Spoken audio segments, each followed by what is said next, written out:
সুপ্রিয় দর্শক মণ্ডলী, আসসালামু আলাইকুম। এই মুহূর্তে আমি আমার ছাদ বাগানে আছি এবং আমি ভিডিও শ্যুট করতেছি। আমি আমার রিসেন্টলি যে DJI Action 5 Pro ক্যামেরাটা কিনছি, অ্যাকশন ক্যামেরা, সেটা দিয়ে। তো এই ক্যামেরাতে বিকালের লো লাইটে কেমন কালারটা আসতেছে, বর্তমানে 2.7K 60 ফ্রেম পার সেকেন্ডে আমি রেকর্ড করতেছি। এবং আজকের ব্লগটাতে মূলত এই লো লাইটে কেমন পারফরমেন্স করে সেটা একটু দেখব। পাশাপাশি হচ্ছে আমার ছাদ বাগানের জন্য আমি দুইটা বেগুন গাছ আনছি। একটা হচ্ছে বাড়ি 12 বেগুন, এটা নাকি অনেক বড় হয়, একটা বেগুন নাকি 1 কেজি এরকম বড়, বা তার চেয়েও বড় হয় এরকম শুনছি যদিও। তো আমি প্র্যাকটিক্যালি দেখি নাই, তো সেটার চারা আনছি। আর একটা হচ্ছে সবুজ কালারের এক ধরনের যে গোল বেগুন যেগুলো আছে, এই বেগুনের চারা আনছি একটা। এই টোটাল দুইটা চারা আমি রোপণ করব। তো চারা দুইটা আপনাদেরকে একটু দেখাই আগে। এই যে এইখানে এই যে বেগুনের চারা, এটা হচ্ছে বাড়ি 12 বেগুনের চারা, আর এটা হচ্ছে সেই সবুজ যে গোল বেগুন, এটার চারা। তো আমি এগুলো রিপোর্টিং করব এই কারণে, কিন্তু সকালবেলা অতটা পানি দিই নাই এবং এই কারণে এগুলো যথেষ্ট শুকনো আছে। তো আমি চারাগুলো নিয়ে যাই যেখানে রোপণ করব। তো আপনাদেরকে একটু দেখাই। আমি কিন্তু মাটি এখানে রেডি করে রাখছি আরও বেশ কিছুদিন আগের থেকেই। তো এখানে আসলে পেঁপে গাছ রোপণ করার আমার খুব শখ ছিল। পেঁপে গাছ রোপণও করছিলাম এর আগে একটা ভিডিওতে, আপনারা হয়তো দেখছেন যে পেঁপে গাছ রোপণ করার পর সেটা পুরুষ পেঁপে গাছ হওয়াতে আমার আশাভঙ্গ হয় এবং এখানে রেজাল্ট না পাওয়ার কারণে আমি এখান থেকে গাছটা কেটে ফেলছিলাম এবং অনেকভাবে ওটা ট্রাই করছিলাম, পরীক্ষা করছিলাম। সেই ভিডিওটা আপনারা চাইলে দেখে নিতে পারেন যে পুরুষ পেঁপে গাছকে নারী পেঁপে গাছ করা যায় কিনা, সেই বিষয়ে ভিডিওটা ছিল। তো এইটা একটা 35 গ্যালনের জিও ব্যাগ, অনেক আগের কেনা ব্যাগ, এবং এটা একটু পাতলা ছিল, জিএসএমটা কম। তো এইখানে বেশ কিছু পরিমাণ জৈব সার, গোবর সার এবং হাড়ের গুঁড়া, পাশাপাশি হচ্ছে ভার্মি কম্পোস্ট দিয়ে আমি এটা মাটিটা অনেক দিন ধরে চাপা দিয়ে রাখছি। তো এইখানে আমি এই যে এই পাশে একটা হিমা যাও নিয়ে আসো তো, আরেকটা গাছ, ওই বেগুন গাছটা নিয়ে আসো। মানে দুই পাশে দুইটা বেগুন গাছ রোপণ করে দিব, কারণ বেগুন গাছের জন্য কিন্তু প্রচুর পরিমাণে মাটি দরকার হয়। মাটি বেশি হইলে সেটাতে ভালো রেজাল্ট হয় আমি দেখছি।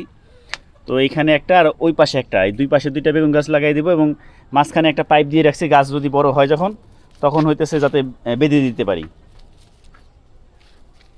তো আমি গাছ দুইটা এখন রোপণ করব, আপনারা একটু দেখেন। আর ভিডিওটা ভালো লাগলে অবশ্যই কমেন্ট করবেন। এবং এই বেগুন গাছের চারা আপনাদের কারো কাছে আছে কিনা। প্রথমে আমি এইটাই রোপণ করি। ব্লেড থাকলে ভালো হইতো, যাই হোক কেচি দিয়েও কাটা যাবে যেহেতু শুকনো আছে।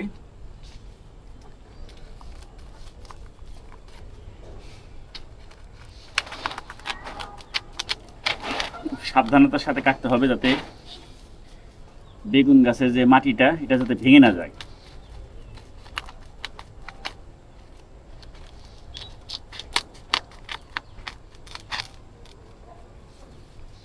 মানিকগঞ্জ থেকে যদি কেউ দেখে থাকেন, তবে এই বাড়ি 12 বেগুনের যে চারাটা, এটা আপনারা ইচ্ছা করলে মানিকগঞ্জে যে মুসলিম নার্সারি, সেখান থেকে আমি কালেক্ট করছি, আপনারা ওখান থেকে নিতে পারেন। এই দেখেন চমৎকার কিন্তু শিকড় এখানে গ্রো করছে। এটা হচ্ছে সেই সবুজ গোল বেগুনটা, এইখানে আমি এটা রোপণ করে দিই।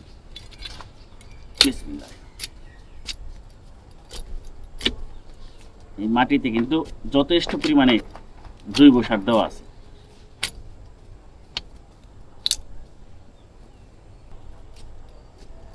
এই যে সুন্দরভাবে একটু খুঁড়ে নিলাম। আর গাছ রোপণ করার জন্য সবচেয়ে ভালো সময় হইতেছে আমার মতে বিকালবেলা, এই যে এই সময় যখন রোদটা পড়ে গেছে।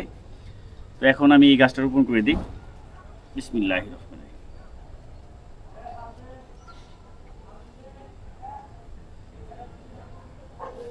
এখন হচ্ছে সেই বিখ্যাত বাড়ি বেগুন, এই যে চারাটা দেখতে পাচ্ছেন, খুব একটা বড় চারা না।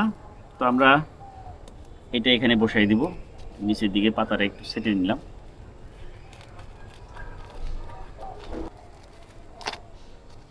প্রতিবারই শীতকাল আসলে আমি বিভিন্ন রকম শাকসবজি ছাদে রোপণ করার চেষ্টা করি। তো এটা এইখানটাতে বসাই দিই। মোটামুটি দুইটার মাঝখানে 1 ফুট পরিমাণ ফাঁকা থাকতেছে। আর এটাতে যেহেতু প্রচুর পরিমাণে মাটি আছে, পরবর্তীতে আমার প্ল্যান হচ্ছে এই শীতটা যখন শেষ হয়ে যাবে, আল্লাহ বাঁচায় রাখলে, তখন আমি এখানে আবার একটা পেঁপে গাছের চারা রোপণ করব।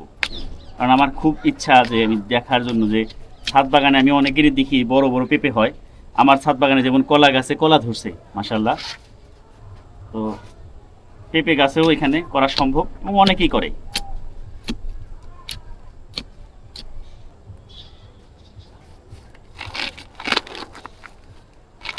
এই এটাতেও কিন্তু চমৎকারভাবে শিকড় হয়েছে, এই যে দেখেন গাছটা সুন্দর মতো এখানে বসাই দিলাম। মাটিটা মোটামুটি ভেজাই আছে, কিন্তু যে এই বেগুন গাছের গোড়াগুলো একটু শুকনো ছিল দেখে হালকা পরিমাণ করে আমি একটু পানি দিয়ে দিব। এবং বেগুন গাছে কিন্তু প্রচুর পরিমাণে সার পছন্দ করে, সার মাটি কিন্তু বেগুন গাছের খুব পছন্দ। আপনি যত অন্য গাছে দেখবেন যে সার বেশি পড়লে গাছ মারা যায়, কিন্তু বেগুন গাছে আপনি যদি যথেষ্ট পরিমাণে সার দেন এটা ওরা পছন্দ করে। তো এই জন্যে এখানে বেশি পরিমাণ সার দেওয়াই আছে মাটিতে, আর মাটিটা যথেষ্ট ঝুরঝুরে নরম আছে।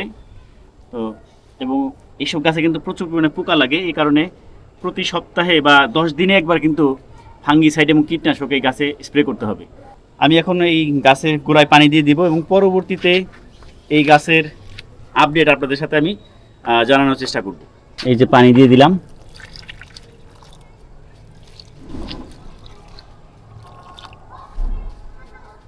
আমার মনে হয় নিচের দিকের যে পাতাগুলো একটু ছিটে দেওয়াই ভালো। এই যে এই পাতাটা ছিটে দিলাম, আর এই পাশে এই পাতাটা ছিটে দিলাম। তো ভিডিওটা কেমন লাগলো অবশ্যই কমেন্ট করে জানাবেন, এবং ভিডিওটা ভালো লাগলে লাইক দেওয়ার অনুরোধ জানিয়ে আজকের মতো এখানেই শেষ করতেছি। ধন্যবাদ।